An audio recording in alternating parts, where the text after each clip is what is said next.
សួស្តីអ្នកទាំងអស់គ្នាថ្ងៃនេះខ្ញុំចង់បដូរបរិយាកាសនាំអ្នកទាំងអស់គ្នានឹងធ្វើទេសចរផ្លូវឆ្ងាយម្ដងកុំឲ្យបងប្អូនយើងនឹងមានការធុញទ្រាន់ជាមួយនឹងការអធិប្បាយរបស់ខ្ញុំដូច្នេះខ្ញុំបានរៀបធัวពិសេសមួយគឺនាំអ្នកទាំងអស់គ្នានឹងទៅដើរលេងទស្សនកិច្ចនៅឋាននរកម្ដងណាដឹងតែភ្លឺភ្នែកចម្លែកអារម្មណ៍ហើយហើយហោមអមដំណើរទៅដោយនាងខ្ញុំផ្ទាល់ចាតោះកុំឲ្យខាតពេលយូរយើងនាំគ្នាទៅទស្សនកិច្ចឋាននរកទាំងអស់គ្នាជាមួយនឹងការអធិប្បាយរបស់ខ្ញុំត្រៀមខ្លួនហើយឬនៅខ្ញុំធ្លាប់អានគម្ពីរបត្រៃបិដកត្រង់ទេវទូតសូត្ររួចហើយបានបង្ហាញជូនបងប្អូនដោយការបង្ហោះជាសាធារណៈរួចរាល់ត្រង់នោះណាបានបង្ហាញឲ្យយើងឃើញពីយមរាជនារយបានិងសត្វនរកខ្លះរួចហើយឥឡូវនេះយើងមកស្គាល់ទីកន្លែងដែលសត្វនរកហ្នឹងគេទៅរស់នៅម្ដងបើយើងនិយមហៅហ្នឹងភាគច្រើនយើងហៅថាឋាននរកអ្នកទាំងអស់គ្នាប្រហែលជាអ្នកខ្លះហ្នឹងធ្លាប់ឮហើយពាក្យឋាននរកតែថ្ងៃនេះខ្ញុំនឹងនាំអ្នកទាំងអស់គ្នាឲ្យបានស្គាល់នរកមែនទែនតាមការព័ត៌មានរបស់ខ្ញុំណានរកតាមពុទ្ធសាសនាគឺមាន8ជាន់បន្តបន្ទាប់គ្នាពីជាន់ទី1ដល់ជាន់ទី8ខ្ញុំសូមបើកវងកញ្ចក់បន្តិចបង្ហាញឲ្យដឹងបន្តិចណាពីកន្លែងដែលសំគួរដល់ឋាននរកខ្ញុំនឹងលើកយកទៅតាមមតិភាគច្រើនដែលគេកាន់យកព្រោះមានមតិខ្លះអត់យល់ស្របជាមួយគ្នាទេយល់ផ្សេងពីគ្នាតែខ្ញុំនឹងជ្រើសរើសយកមតិដែលយើងកាន់យកបានហើយដល់ច្រើនគេកាន់យកអញ្ចឹងគួរដឹងថាកម្រាស់ផែនដីយើងទាំងមូលហ្នឹងមានចំនួន 240,000 យោជន៍ហើយគេយក 240,000 យោជន៍ហ្នឹងមកចែកជា2បានចំនួន 120,000 យោជន៍ហើយគេបែងចែកដីជា2គឺដីធម្មតាដែលមនុស្សយើងនឹងអាចជន់រស់នៅលើបានមានកម្រាស់ 120,000 យោជន៍ហើយចុះពីនោះទៅនឹងមានដីថ្មតាន់សុទ្ធសាធនៅពីក្រោមនឹងហើយមានកម្រាស់ 120,000 យោជន៍ដែរហើយឋាននរកទាំង8ជាន់ហ្នឹងគឺស្ថិតនៅពីក្រោមដីធម្មតាដែលយើងជន់បាននេះឯងពីដីធម្មតាកម្រាស់ 15,000 យោជន៍នឹងទៅដល់ឋាននរកជាន់ទី1ហើយពីឋាននរកជាន់ទី1ទៅឋាននរកជាន់ទី2ក៏មានកម្រាស់ 15,000 យោជន៍អញ្ចឹងដែរហើយគេក៏រាប់របៀបនេះរហូតដល់ជាន់ទី8គឺអាចចែកគេយកកម្រាស់ដីធម្មតាណា 120,000 យោជន៍ហ្នឹងចែកជា8ទៅគឺឃើញចំនួន 15,000 យោជន៍ហើយគឺកម្លាតពីនរក1ទៅនរក1នឹងឯងសូមជម្រាបថានរកមានពិតមែនមិនចេះតែបំភ័យមនុស្សនោះទេណាគេមិនចេះតែលេងសើចជាមួយនឹងយើងទេគេមានឋានានុក្រមត្រឹមត្រូវការកត់សម្គាល់កត់កំណត់របស់គេត្រឹមត្រូវគេមានអ្នកគ្រប់គ្រងមានអាយុកាលមានឈ្មោះទៅតាមនរកនីមួយៗរបស់គេដូចជានៅឋាននរកជាន់ទី1ហ្នឹងគេមានឈ្មោះថាសញ្ជីវនរកដែលមានរណ្ដៅធំមួយចំកណ្ដាលហើយមានរណ្ដៅតូច4ទៀតហ្នឹងនៅពីមុខហើយមានរណ្ដៅតូច4ទៀតហ្នឹងនៅពីក្រោយហើយក៏មានរណ្ដៅតូច4ហ្នឹងអមខាងឆ្វេងហើយក៏មានរណ្ដៅតូច4ហ្នឹងអមខាងស្ដាំទៀតដែរណាគឺសរុបទាំងអស់ទៅមាន16រណ្ដៅអមជុំវិញរណ្ដៅធំហ្នឹងឯងហើយនរកគ្រប់ជាន់ហ្នឹងគឺមានរូបសន្តានរណ្ដៅ16រណ្ដៅតូចអមជុំវិញរណ្ដៅធំអញ្ចឹងដូចគ្នាហ្នឹងណាបន្តពីនរកជាន់ទី1មកគឺនរកជាន់ទី2ឈ្មោះថាកាលសត្តនរកហើយនរកជាន់ទី3ហ្នឹងគេមានឈ្មោះថាសង្ឃាតនរកហើយនរកជាន់ទី4ឈ្មោះថារោនុវៈនរកហើយនរកជាន់ទី5គេមានឈ្មោះថាមហារោនុវៈនរកនរកជាន់ទី6គេមានឈ្មោះថាតាបននរកនរកជាន់ទី7គេមានឈ្មោះថាមហាតាបននរកហើយនរកទី8ហ្នឹងគេមានឈ្មោះថាអវជ័យនរកគ្រាន់តែលឺពាក្យថាអវជ័យហ្នឹងណាអ្នកទាំងអស់គ្នាហ្នឹងក៏ប្រហែលជាធ្លាប់លឺរួចហើយមើលទៅព្រោះអីចាស់យើងពីដើមចូលចិត្តឌីលជេស្ដីថាអានរកអវជ័យឬក៏ដាក់តនីគ្នាថាហែងប្រយ័ត្នធ្លាក់នរកអវជ័យតែ សម្រាប់ឈ្មោះរបស់នរោផ្សេងទៀតហ្នឹងខ្ញុំជឿថាអ្នកខ្លះប្រហែលជាមិនដែលធ្លាប់ឮមិនដែលធ្លាប់ដឹងទេមើលទៅតោះយើងចាប់ផ្ដើមចុះទៅទស្សនកិច្ចនរោជាន់ទី1គឺសញ្ជីវនរោទាំងអស់គ្នា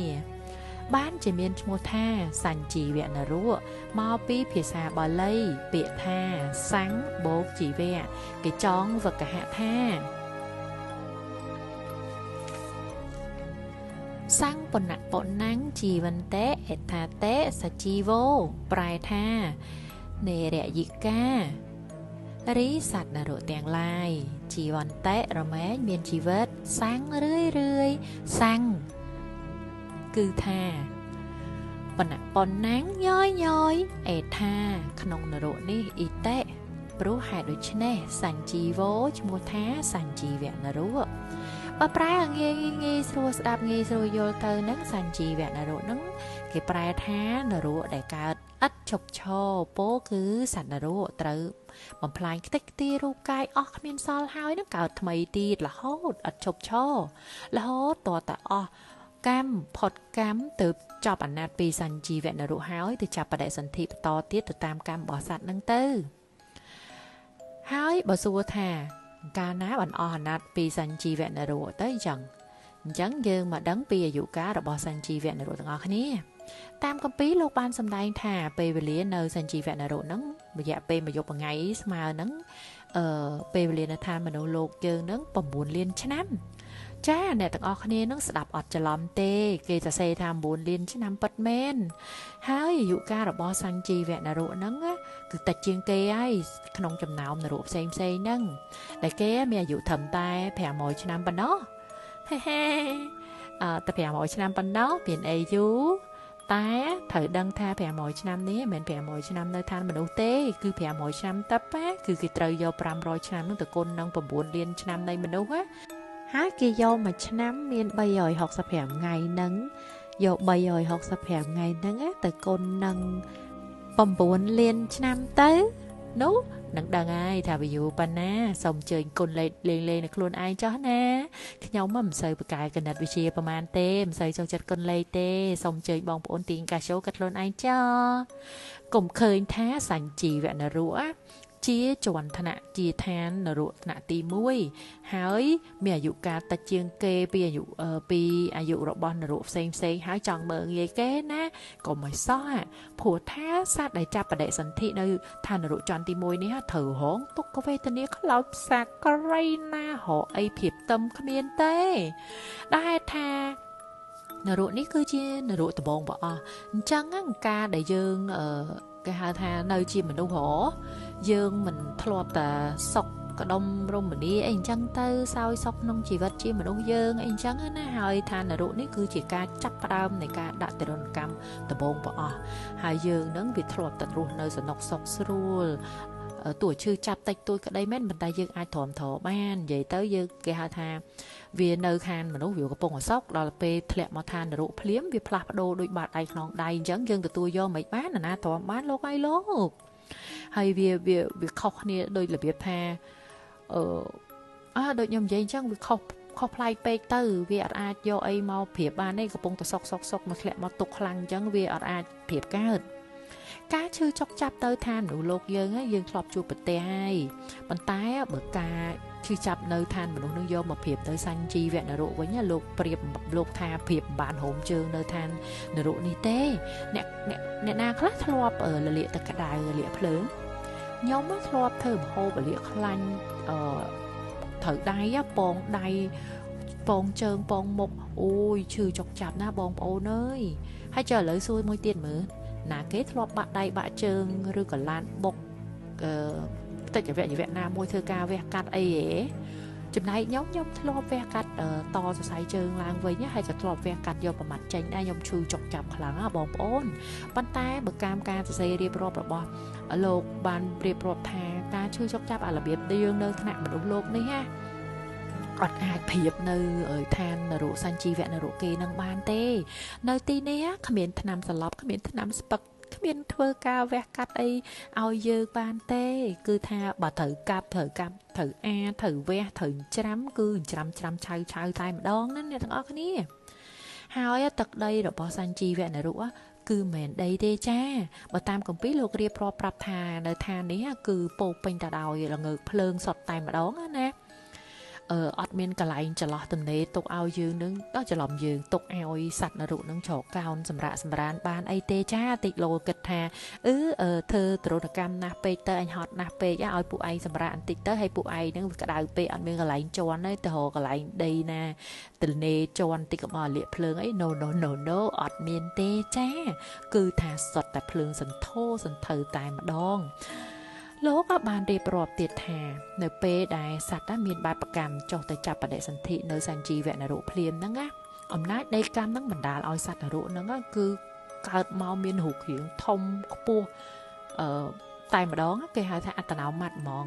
ដោយសារអំណាចនៃកម្មនឹងឯងហើយគេកើតមកអាធំខ្ពស់ហ្នឹងណាមិនមែនដើម្បីឲ្យមានរូបរាងស្អាតឬក៏មានកម្លាំងខ្លាំងឬក៏មានមហិទ្ធិឫទ្ធិអស្ចារ្យមកពីណាទេគឺថាកម្មហ្នឹងវាបដាលឲ្យមានរូបរាងខ្ពស់ហ្នឹងដើម្បីឲ្យប្រសាទរូបយើងហ្នឹងវាងាយចាប់គេហៅថាភាពឈឺចាប់ហ្នឹងបានល្អអញ្ចឹងគឺធ្វើឲ្យការឈឺចាប់ហ្នឹងវាកាន់តែមានទំហំធំឡើងហើយការឈឺចាប់ហ្នឹងវាកាន់តែខ្លាំងទ្វេដងខុសពីរូបធម្មតាពលគឺសត្វនរុនឹងចាប់បដិសន្ធិភ្លាមមកដល់ភ្លាមហ្នឹងនារយបាគេហ្នឹងក៏អ្នកឬក៏អ្នកគ្រប់គ្រងឋាននរុគេហ្នឹងក៏គេចេញពីទីលងិតមកភ្លាមហើយពួកនេះគឺថាមានរូបរាងធំមានរាងកម្ពស់ខ្ពស់តែខ្ញុំអត់ដឹងខ្ពស់ប៉ុន្មានទេណាគ្រាន់តែរៀបរាប់មកថាអញ្ចឹងថាមានរាងមុខមាំហើយមុខកាចគឺថាគេមកព្រមជាមួយនឹងឧបករណ៍គេសពបែបយ៉ាងហ្មងសម្រាប់ធ្វើទរណកម្មយើងគេព្រមធ្វើទរណកម្មយើងគេថាដោយអត្តនោម័តភ្លាមនៅពេលដែលសត្វនឹងចាប់បដិសន្ធិភ្លាមគេក៏មកធ្វើទរណកម្មភ្លាមដែរគេមានដូចជាដាវកំប៉ែងកំបិតបងយៈអាបថៅឬក៏របស់របរមុតផ្សេងអីអញ្ចឹងទៅសម្រាប់ដាក់ទរណកម្មសត្វនរុទៅតាមបាបកម្មដែលសត្វនឹងបានសាងហើយនៅទីនេះគ្មានការចរចាគ្មានការតវ៉ាគ្មានការទទូចសុំវបថយបធូរថយដៃទៅឬក៏សុំលើកលែងអាយុជីវិតអីទាំងអស់គឺថានៅទីនេះបាត់ផ្លូវតវ៉ាផ្នែកច្បាប់គឺគ្មានទេចាហើយក៏គ្មានសិទ្ធិប្តឹងផ្ដាល់អីដែរគ្មានតឡាការកាត់ក្តីអីទេហើយក៏គ្មានមេធាវីតវ៉ាអីដែរចាអូយគូអាណិតណាទោះជាយើងជាមេធាវីបើសិនជាបានធ្វើកិច្ចហ្នឹងពេលស្លាប់ទៅធ្លាក់ទៅសញ្ជីវនរុហ្នឹងគឺมันអាចតវ៉ាក្តីឲ្យខ្លួនឯងអីបានទេចានារយបាលគេមកដល់ភ្លាមគេដឹងទៅធ្វើទរណកម្មយើងភ្លាមតែម្ដងចាគ្មានស្ដាប់អីទេហើយក៏មិនបាច់និយាយអីដែរនៅទីនេះគ្មានការនិយាយអីទេមានតែសម្រែកស្រែកធ្ងោទេការធ្វើទរណកម្មនេះគឺអត់មានពេលសម្រាប់ទេចាគឺថានារយបាលហ្នឹងគេអត់គេហៅថាដកដាវដកបិទគេមកកាប់ចាំអាដៃយើងបលាត់ឆ្អឹងបលះសាច់ចោលដូចថាកាប់ច្ដុំទៅកន្លែងខ្លះត្រូវចាំគេក៏ចាំទៅតាមកម្មយើងឯណាហើយទៅកន្លែងខ្លះទៅកាត់ទម្លាក់ចុះមកទាំងដាច់ដៃផងដាច់ជើងផងដាច់នេះដាច់នោះហើយធ្លាក់ចូលទៅអាភ្លើងនោះឲ្យលាយខ្ទេចគ្មានសល់ភ្លើងអីទេហើយអាភ្លើងគេហ្នឹងមិនមែនដូចភ្លើងនៅមនុស្សលោកយើងទេអាភ្លើងនៅមនុស្សលោកយើងភ្លើងច្រានហ្គាសភ្លើងច្រានបាយរាប់រយអង្សារាប់ពាន់អង្សាអីហ្នឹងមិនបាច់យកទៅប្រៀបទេលោកប្រៀបថាអញ្ចេះអាភ្លើងនៅស្រុកយើងនេះស្មើនឹងតកប៉ុណ្ណោះភ្លើងនៅនរកគេនេះគឺថាក្តៅរាប់ពាន់រាប់ម៉ឺនដងឯណោះហើយមិនដឹងថាក្តៅប៉ុណ្ណាទេបើតាមការរៀបរាប់ហ្នឹងសត្វនរកគេជឿចាប់ក្តៅហូរហៀសែកធំអត់ឈប់ឈរអត់មានពេលសម្រាកដូចនៅតាមមនុស្សយើងទេហើយបើនៅខាងមនុស្សយើងវិញបើថាដាច់ខ្លួនដុំដាច់អីអញ្ចឹងអីច្បាស់ជាស្លាប់ផុតពីក្តីឈឺចាប់ហើយតែនៅទីនោះដាច់ខ្លួនខ្ទេចខ្ទីហើយអត់ស្លាប់ទេអាលាយរូបហើយកើតថ្មីមកវិញទៀតហើយអ្វីដែលគូអាណិតហ្នឹងគឺត្រង់ថានៅមានការចងចាំទាំងអស់គឺថាដាច់ខ្ទេចខ្ទីរូបកាយអស់ហើយលាយធ្លាក់ចូលក្នុងភ្លើងហើយលាយខ្សល់អស់ហើយហ្នឹងកើតថ្មីមកវិញទៀតដូចដើមនៅកន្លែងដើមដូចការពីពេលដែលចាប់បដិសន្ធិភ្លាមថ្មីអញ្ចឹងធំមកអញ្ចឹងណាហើយនៅចាំបានទាំងអស់ថាបន្តិចទៀតហ្នឹងនារយបាលហ្នឹងនឹងយកអាណាឬក៏យកកបិតរយកលំពេងយកដាវអីមកកាប់ដៃកាប់ជើងអាកទម្លាក់អាសាច់ឲ្យ lẽ haiជាដុំកាប់ហើយជាដុំហើយធ្លាក់ចុះទៅក្នុងភ្លើងអាលាយខ្ទេចហើយអញនឹងកើតទៀតខ្ទេចរូបហើយអញច្បាស់ជានឹងកើតថ្មីម្ដងទៀតមិនខានហើយអោដួងចិត្តហើយម្ដួងនេះគូអាណិតពុនពេកណាហើយមិនដឹងថាគ្នានឹងឈឺចាប់ប៉ុណ្ណាទេច្បាស់ជាពិបាកទ្រាំណាស់លើសពីការទ្រាំរបស់មនុស្សម្នាក់ឯងការរងទុកវេទនាខ្លោចផ្សារបៀបហ្នឹងឥតមានអីស្រាកស្រានហើយក៏ធ្វើការឥតឈប់ឈរដែរអត់មានថាសម្រាកបន្តិចអីទេនារយៈបាលគេអត់មានសម្រាកដូរដៃអីទេគឺថាកាប់ច្រាមបន្ទាប់មកយើងកើតថ្មីគេកាប់ច្រាមយើងទៅទៀតទៅតាមកម្មរបស់សត្វគួរអាណិតណាស់លោកអាយលោកប៉ុន្តែថាទៅនារយៈបាលទាំងឡាយអើយហ្នឹងក៏គេធ្វើទៅតាមតែគេហៅថាកតាបកិច្ចរបស់គេដែរទេគេគ្មានតែចង់ធ្វើអីយើងទេគេមិនមែនតែចង់ធ្វើអញ្ចឹងជាមួយយើងទេប៉ុន្តែអានឹងមកពីកម្មរបស់យើងបានធ្វើទៅ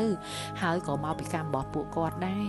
និរយបាលទាំងឡាយអើយហ្នឹងសុទ្ធតែបដាមកពីកម្មបានទៅកើតនៅក្នុងនរកហ្នឹងហើយប៉ុន្តែគ្រាន់ថាគេហ្នឹងពួកហ្នឹងខ្ញុំធ្លាប់អានមកធ្លាប់អានកំពីមកធ្លាប់ស្ដាប់មកគឺពួកហ្នឹងមិនមែនជាមនុស្សទេគឺជាពួកអមនុស្សហើយគេចាត់ចូលទៅក្នុងពពួកទេវតាថ្នាក់ទាបណាហើយពួកនេះគឺជាប្រភេទពួកធ្វើបុណ្យខ្លះធ្វើបាបខ្លះស្មើគ្នាដល់ពេលអញ្ចឹងទៅធ្វើឲ្យបុណ្យរបស់កម្មរបស់គាត់ហ្នឹងឲ្យចាត់ចែងឲ្យគាត់នឹងទៅកើតជានិរយបាលធ្វើទរណកម្មសត្វនរកនៅឋាននរកនឹងឯងអញ្ចឹងហើយបានជាពួកគាត់នឹងដើរនៅលើភ្លើងអីដោយសត្វនរកដែរនៅក្នុងភ្លើងអីដោយសត្វនរកដែរតែគាត់អត់ឈឺទេហើយក៏អត់រលាយអីដែរគាត់នឹងអត់ចេះហត់ទេដោយសារតែអំណាចកម្មរបស់គាត់ដែលគាត់បានសាងពីជាតិតែការគាត់ជាមនុស្សនៅជាមនុស្សនឹងឯងណាគួរអាណិតខ្លាំងណាស់តើការពីនៅជាមនុស្សនេះការរស់ជាមនុស្សនេះទៅបានសាងកម្មអីខ្លះទៅបានទៅកើតនៅក្នុងសញ្ជីវនរកនេះបើតាមគម្ពីរលោកបានសម្ដែងប៉ុន្តែមិនបានវែងឆ្ងាយអីទេលោកគ្រាន់តែនិយាយប្រាប់ថាពួកមនុស្សដែលបានទៅកើតនៅក្នុងសញ្ជីវនរកហ្នឹងគឺពួកមនុស្សដែលសិក្ខាបទទី1ដែលយើងតែងតែសូត្រថាអញ្ចេះបាណាតិបាតាវេរមណីសិក្ខាបទាំងសមាទិយាមិនោះអីគឺសំដៅយកក្រុមពួកមនុស្សណាដែលមានទោសៈខ្លាំងមានកំហឹងក្រៀវក្រោតខ្លាំងចូលចិត្តធ្វើអំពើប្រៃផ្សាយប្រើអំពើហិង្សាធ្ងន់ធ្ងរទៅលើមនុស្សដូចគ្នាឬក៏ទៅលើសត្វណាហើយពពួកមនុស្សដែលមានម្នះខ្លាំងក្លាពួកមនុស្សកាចសាហាវប្រៃផ្សាយចូលចិត្តធ្វើទរណកម្មលើមនុស្សលើសត្វពួកដែលចូលចិត្តកាប់សម្លាប់មនុស្សគ្នាឯងឬក៏សត្វឬក៏ពួកសត្វឃាតឬក៏ពួកពេជ្ជឃាតអីចឹងទៅកាលពីសម័យមុនណាគេមានពេជ្ជឃាតតែគេមានតួនាទីចាំបហាជីវិតអ្នកទោសអញ្ចឹងណាហើយពួកនេះក៏ជាបេក្ខភាពរបស់សញ្ជីវនរកហើយដោយពួកសត្វតាឃាតរស់ស៊ីចិញ្ចឹមជីវិតដោយការសម្លាប់សត្វយកសាច់ទៅលក់ជាប្រចាំអីអញ្ចឹងណាដោយការបញ្ជាពីអ្នកជំនួញក្តីឬក៏ខ្លួនឯងរស់ស៊ីកាប់ដូចថាចាប់សត្វទាំងឡាយមានដូចថាសត្វត្រីសត្វព្រៃទាំងឡាយអីចឹងទៅប្រលេះយកសាច់អីសម្លាប់ហើយយកសាច់ឲ្យទៅលក់នៅទីផ្សារអីចឹងទៅហើយពួកស៊ីឈ្នួលសម្លាប់មនុស្សដូចវាថាជនដៃដល់តែអាហ្នឹងមិនមែនចង់និយាយតែជនដៃដល់ទេណាទោះជាអ្នកបជាគេឲ្យសម្លាប់មនុស្សហ្នឹងឬក៏បជាគេឲ្យសម្លាប់សត្វហ្នឹងក៏គេរាប់ចូលដែរជាបេក្ខភាពរបស់សញ្ជីវនរកហើយពេលស្លាប់ទៅដឹងតែស៊ីសញ្ជីវនរកហ្នឹងអស់ក្បាលយកទៅហើយការសម្លាប់សត្វជាលបែងកីឡាក្តីដោយរបៀបថាស្ទូចត្រីដើរលេងជាប្រចាំអីចឹងទៅដើរស្ទូចត្រីលេងកំសាន្តលេងសុកស្ទូចត្រីមកស៊ីលេងអីចឹងទៅដើម្បីជាការកំសាន្តអីចឹងណាឬក៏របៀបថាវះពោះសត្វកាច់ដៃកាច់ជើងសត្វលេងអីចឹងទៅទោះជាយកមកហូបក្តីទោះជាកាច់សម្លាប់ដើម្បីទៅកែកំសាន្តក្តីក៏ចូលដែររាប់ចូលជាបេក្ខភាពរបស់សញ្ជីវនរកទាំងអស់ឬក៏ជាប្រពៃណីទំនៀមទម្លាប់ក្តីដូចជារបៀបថាបូជាយញ្ញសត្វអីចឹងណាឬក៏មានពិធីបុណ្យនៅក្នុងប្រពៃណីសាសនាផ្សេងអីចឹងគេមានកាប់គោកាប់សត្វកាប់អីចឹងទៅហើយឲ្យទៅដល់ឆ្នាំដល់ថ្ងៃគេហ្នឹងគឺកាប់សបាយគេថាប្រពៃណីគេហ្នឹងគឺនាំឲ្យអីណាទេស្អីព្រះគេអីចឹងទៅណាអាហ្នឹងក៏ជាបេក្ខភាពរបស់សញ្ជីវនរកដែរហើយដោយរបៀបថាខ្ញុំក៏ធ្លាប់ឃើញមានប្រពៃណីមួយគេហៅមានបុណ្យគេដាក់បុណ្យហ្មងបុណ្យចាត់ត្រីមកបឹងជុំគ្នាអញ្ចឹងហ្នឹងគេសិតធ្វើកាច់ទៅសញ្ជីវនរកទាំងអស់ហ្នឹងហើយដូចជាមន្ត្រីរាជការអីប្រើអំណាចធ្វើឲ្យប្រជាពលរដ្ឋលំបាកដល់រងសេចក្តីស្លាប់អីចឹងទៅប្រើអំណាចបញ្ជាគេសម្លាប់ពីក្រោយខ្នងអីចឹងទៅឬក៏ពុកអលួយធ្វើបាបព្រះរហូតដល់សេចក្តីទុក្ខរងវេទនាដល់ស្លាប់អីចឹងទៅអានឹងក៏រាប់បញ្ចូលដែរណាឬក៏ពួកអាចាប់ចំហិត លក្ខណៈថាធ្វើទរណកម្មធ្ងន់ធ្ងរចាប់ចម្រិតគេយកលុយហើយរបៀបថាដៃអីគេអញ្ចឹងទៅឬក៏ធ្វើទរណកម្មដល់អ្នកដែលត្រូវចាប់ចម្រិតហ្នឹងអីចឹងរហូតដល់ស្លាប់អីចឹងណាអាហ្នឹងគឺថាទៅហើយបេក្ខភាពរបស់សត្វនរករបស់សញ្ជីវៈនរកហើយជួយបានទេហើយដូចជាមានអ្នកខ្លះទៀតចូលចិត្តធ្វើទរណកម្មសត្វមើលទៅឃើញសត្វនឹងវេទនាយើងសុបាយអញ្ចឹងណាវះពោះគេលេងអញ្ចឹងទៅធ្លាប់ដែរតើវះពោះក្អុកអស់មិនចេះតិចទេអត់ដឹងស្មានតានឹងរបៀបថាវាអត់បាបកាលហ្នឹងគ្មានដឹងអីផងនៅតូចចូលចិត្តចាប់ក្អុកមកវះពោះណាខ្ញុំហើយចង្រិតអីនេះចាប់កាច់ដៃកាច់ជើងគេអូយញាត់ស្ដែកដីទៀតលោកព្រះហើយលោកបេក្ខភាពឲ្យខ្ញុំចុះអ្នកទាំងអស់គ្នាហ្នឹងមិនទៅហើយគួរខ្លាចណាស់បើបានស្ដាប់ហើយហ្នឹងគឺថាញាប់ញ័ររន្ធត់អស់ហើយនេះអារឿងបាបកម្មធ្ងន់ធ្ងរហ្នឹងវាគេហៅថាវានៅក្នុងចិត្តរបស់យើងហ្នឹងតែយើងបានសាងបាបហើយហ្នឹងវាចាងរូបភាពវាដកជាប់នៅក្នុងចិត្តយើងហើយដល់ពេលអញ្ចឹងនៅពេលដែលយើងស្លាប់ភ្លាមហ្នឹងគឺថាអំណាចនៃបាបកម្មហ្នឹងគឺអុកក្បាលយើងចុះទៅសញ្ជីវៈនរកតែម្ដងហើយនៅទីនេះគឺអត់ចេះងាប់ទេចាកើតថ្មីរហូតចាមិននិយាយអត់ចេះងាប់វអ្នកខ្លះលឺអត់ចេះងាប់នឹងច្រឡំទៀតវាងាប់ទៅមានប្រយោជន៍អីបើងាប់ហើយកើតមកទៀតហ្នឹងហើយកើតមកចាំតរ៉ែដោយអត់ងាប់ទាំងឯងហ្នឹងណាអញ្ចឹងបានគេដាក់ឈ្មោះថាសញ្ជីវៈនរកហ្នឹងគឺអាអត់ចេះគេហៅថាមិនអត់ចេះងាប់ទេគឺខ្លាចយល់ច្រឡំប្រើពាក្យត្រឹមត្រូវគឺកើតរហូតហ្នឹងណាប៉ុន្តែការពិតទៅបានន័យដូចតែគ្នាទេប៉ុន្តែកុំឲ្យមានការច្រឡំយើងប្រើពាក្យឲ្យត្រឹមត្រូវគឺកើតជានិច្ចនឹងឯងហើយអានៅឋានមនុស្សលោកយើងនេះជួបសង្គ្រាមលោកលើកទីប្រមាណទៀតឲ្យខ្ទេចខ្ទីអស់អរិយធម៌វប្បធម៌លាយអស់ក៏នៅនរកគេនោះអត់ខ្វល់សញ្ជីវៈនរកគេអត់ខ្វល់គេដឹងតែធ្វើទរណកម្មយើងទៀតហើយសត្វនរកហ្នឹងក៏ដឹងតែពីទទួលទរណកម្មរហូតហ្នឹងគ្មានតែខ្វល់ជាមួយនឹងការលាយរបស់ឯងហ្នឹងទេលាយកើតថ្មីពីម្ដងទៀតក៏គេនៅតែដែរព្រោះអាយុគេវែងនោះអីអ្នកទាំងអស់គ្នាបានគុណនៅមានទាញកាសចូលមកគុណនៅខ្ញុំអត់បានគុណទេតែដឹងថាច្រើនណាស់ហើយខ្ញុំខ្ជិលគុណណាអើយមិនដែរក្រោយពីបានស្ដាប់ពីនរកជាន់ទី1ហើយញាក់សាច់ទេប៉ុណ្ណឹងហើយនេះទើបតែការចាប់ផ្ដើមនៃឋាននរកជាន់ទី1ប៉ុណ្ណោះហើយនៅសល់7ជាន់ទៀតនៅជាន់ទី2ទី3ទី4ទី5ទី6ទី7មិនដឹងជាញាក់សាច់ប៉ុណ្ណាទៅខ្ញុំអ្នកអត្ថាធិប្បាយនេះក៏ព្រឺក្បាលដល់កឯនេះខ្ញុំ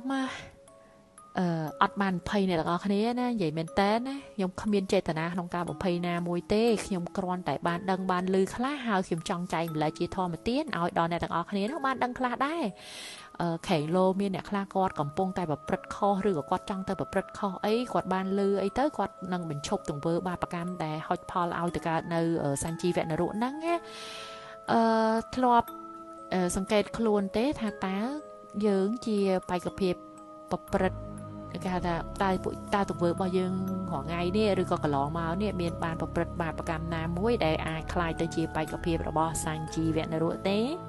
ខមមិនមកម្នាក់មួយមកបើសិនជាចង់ស្ដាប់នរកបន្តទៀតហើយជាចុងក្រោយហ្នឹងក៏មិនភ្លេចជូនពរអ្នកទាំងអស់គ្នាដែរសូមអ្នកទាំងអស់គ្នាហ្នឹងរួចផុតចាកទុក្ខណា